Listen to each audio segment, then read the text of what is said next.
I discovered my wife had been poisoning me slowly for years to collect my life insurance. The stomach cramps started about 3 years ago, subtle at first, like the kind you get from eating too much greasy food.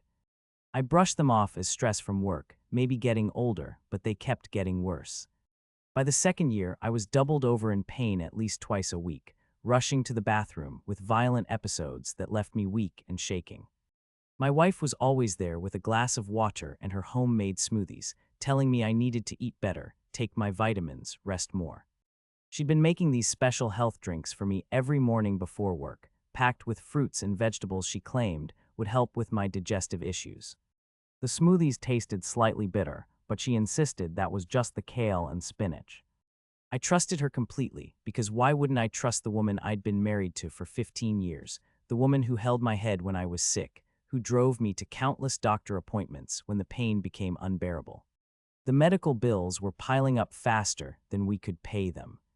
Blood tests, colonoscopies, CT scans, endoscopies, and specialists who couldn't figure out what was wrong with me.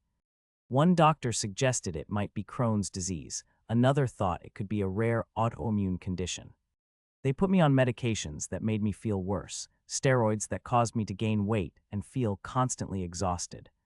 My wife handled all the insurance paperwork, coordinating with doctors, keeping track of appointments, and I was grateful because I could barely function most days. The worst part wasn't even the physical pain, it was watching my life slowly slip away. I had to cut back on work hours, couldn't go out with friends anymore, stopped playing basketball on weekends because I never knew when an episode would hit. My wife kept encouraging me to take out more life insurance, saying we needed to protect ourselves financially since my health was so unpredictable.